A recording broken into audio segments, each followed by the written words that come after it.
ഹരേ കൃഷ്ണ. കണ്ണൻ്റെ ഓടക്കുഴലിലേക്ക് എല്ലാവർക്കും സ്വാഗതം. ഈ ഫെബ്രുവരി 24 വിജയ ഏകാദശിയാണ്. ഈ വിജയ ഏകാദശിയുടെ വ്രതകഥയെക്കുറിച്ച് കേട്ടാലോ?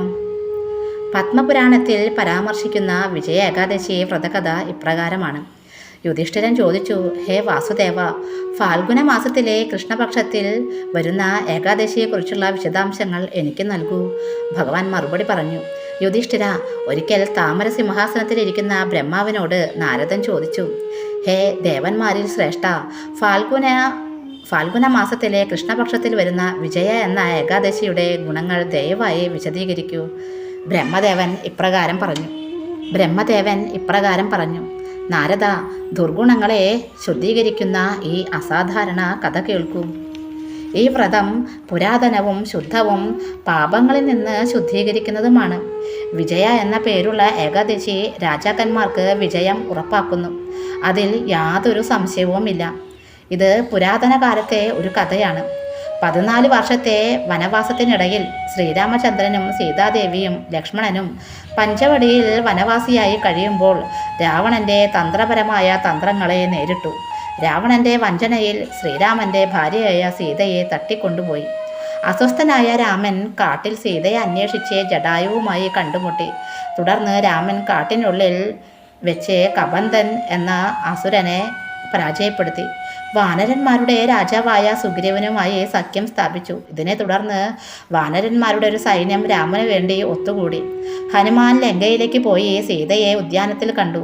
രാമൻ്റെ മുദ്രമോതിര സമ്മാനിച്ചു. അത്രയും മഹത്തായ ഒരു പ്രവൃത്തി ചെയ്ത് തിരിച്ചെത്തിയ ഹനുമാൻ ലങ്കയെക്കുറിച്ച് രാമനെ അറിയിച്ചു.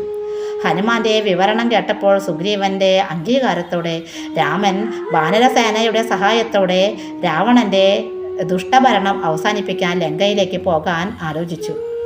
സമുദ്രതീരത്ത് നിന്നുകൊണ്ട് അദ്ദേഹം ലക്ഷ്മണനോട് ചോദിച്ചു, ഹേ സുമിത്രാനന്ദൻ, ഈ വിശാലമായ സമുദ്രം എങ്ങനെ കടക്കും? അത് ഭയാനകമായ ജലജീവികളാൽ നിറഞ്ഞിരിക്കുന്നു. അത് കടക്കാൻ ഒരു എളുപ്പവഴിയും ഞാൻ കാണുന്നില്ല. ലക്ഷ്മണൻ മറുപടി പറഞ്ഞു, അല്ലയോ, അങ്ങ് പുരുഷോത്തമനാണ്. നിന്നിൽ നിന്ന് ഒന്നും മറഞ്ഞിരിക്കുന്നില്ല. ഈ ദ്വീപിൽ ഭഗദൽമ്യ എന്നൊരു മുനിയുണ്ട്. അദ്ദേഹത്തിൻ്റെ ആശ്രമം 1/2 യോജന അകലെയാണ്. രഘുനന്ദൻ പോയി ആ പുരാതന മുനിയിൽ നിന്ന് മാർഗനിർദ്ദേശം തേടുക. ലക്ഷ്മണന്റെ നിർദ്ദേശപ്രകാരം ശ്രീരാമചന്ദ്രൻ മഹാനായ മുനി ഭഗദൽമ്യനെ കണ്ടുമുട്ടി. ശ്രീരാമചന്ദ്രൻ അദ്ദേഹത്തെ നമസ്കരിച്ചു. ഇത് പുരുഷോത്തമ ശ്രീരാമനാണെന്ന് മുനി തിരിച്ചറിഞ്ഞു. ശ്രീരാമന്റെ വരവ് മുനിയെ സന്തോഷഭരിതനാക്കി. ഭഗദൽമ്യ ചോദിച്ചു, ശ്രീരാമ, നീ എന്തിനാണ് ഇവിടെ വന്നത്? ശ്രീരാമൻ പറഞ്ഞു, ബ്രാഹ്മണരെ, അങ്ങയുടെ അനുഗ്രഹം തേടി ഞാൻ എൻ്റെ സൈന്യവുമായി ലങ്ക കീഴടക്കാൻ സമുദ്രതീരത്ത് എത്തിയിരിക്കുന്നു. സമുദ്രം കടക്കാനുള്ള മാർഗം എനിക്ക് കാണിച്ചു തരൂ. അങ്ങയുടെ കൃപ എൻ്റെ മേൽ വർഷിക്കണമേ. ഭഗദൽമ്യൻ മറുപടി പറഞ്ഞു, ശ്രീരാമ, ഫാൽഗുന മാസത്തിലെ കൃഷ്ണപക്ഷത്തിൽ വിജയ ഏകാദശി എന്നൊരു ഏകാദശി വരുന്നു. ഈ വ്രതം ശരിയായ ആചാരങ്ങളോട് അനുഷ്ഠിക്കുന്നത് നിങ്ങളുടെ വിജയം ഉറപ്പാക്കും. ഈ വ്രതം അനുഷ്ഠിക്കുന്നതിലൂടെ സംശയമില്ലാതെ നിങ്ങളുടെ വാനര സൈന്യത്തോടൊപ്പം സമുദ്രം കടക്കാൻ സാധിക്കും. ബ്രഹ്മദേവൻ പറഞ്ഞു, നാരദ, ഇത് കേട്ട് ശ്രീരാമചന്ദ്രൻ മഹർഷിയുടെ നിർദ്ദേശപ്രകാരം വിജയ ഏകാദശി വ്രതം അനുഷ്ഠിച്ചു. ഈ വ്രതം അനുഷ്ഠിച്ചതിലൂടെ ശ്രീരാമൻ വിജയിയായി ഉയർന്നു വന്നു. രാവണനെ യുദ്ധത്തിൽ പരാജയപ്പെടുത്തി സീതയുമായി ഐക്യപ്പെട്ടു.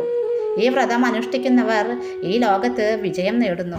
ഭഗവാൻ ശ്രീകൃഷ്ണൻ കൂട്ടിച്ചേർത്തു, യുധിഷ്ഠിര, ഇക്കാരണത്താൽ ഒരാൾ വിജയ ഏകാദശി വ്രതം ആചരിക്കണം. ഈ കഥ വായിക്കുന്നവരോ കേൾക്കുന്നവരോ വാജപേയ യാഗം നടത്തുന്നത് പോലുള്ള ഗുണങ്ങൾ നൽകുന്നു. ഇനി ഈ വ്രതത്തിൻ്റെ പ്രാധാന്യം. എല്ലാ സംരംഭങ്ങളിലും വിജയം ഉറപ്പാക്കുന്ന ഒരു ഏകാദശിയാണ് വിജയ ഏകാദശി. ഈ പവിത്രമായ ഏകാദശി വ്രതം ആചരിക്കുന്ന ഭക്തനെ ജീവിതകാലം മുഴുവൻ ആനന്ദം അനുഭവിക്കാനും വിജയങ്ങൾ നേടാനും വിധിക്കപ്പെടുന്നു. ഇത് ഭഗവാൻ വിഷ്ണുവിൻ്റെ ദിവ്യ വാസസ്ഥലമായ വൈകുണ്ഠത്തിൽ ജീവിതയാത്ര പര്യവസാനിപ്പിക്കുന്നു. കൂടാതെ വിജയ ഏകാദശി ആചരണത്തിലൂടെ ആരംഭിച്ച ആത്മീയ യാത്ര പൂർത്തിയാക്കിക്കൊണ്ട് ഭക്തൻ മരണാനന്തര ജീവിതത്തിൽ ആത്യന്തിക മോചനമായ മോക്ഷം നേടുന്നു. ഹരേ കൃഷ്ണ. എല്ലാവർക്കും ഈ വിജയ ഏകാദശി വളരെ മനോഹരമായി ഭഗവാന്റെ പാദത്തോട് ചേർന്നിരുന്ന് നാമജപത്തിൽ ശ്രദ്ധ വെച്ച് ഈ ഏകാദശി പൂർത്തിയാക്കാൻ എല്ലാവർക്കും സാധിക്കട്ടെ. ഫെബ്രുവരി 24-ാം തീയതിയാണ് ഏകാദശി.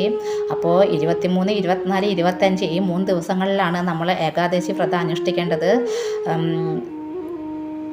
അങ്ങനെ എല്ലാവർക്കും ഏകാദശി വ്രതം അനുഷ്ഠിക്കാൻ സാധിക്കട്ടെ. ഹരേ കൃഷ്ണ. സർവം ശ്രീ രാധാകൃഷ്ണ അർപ്പണമസ്തു. ജയ് ശ്രീ രാധേ രാധേ. ഹരി ഹരി ബോൽ.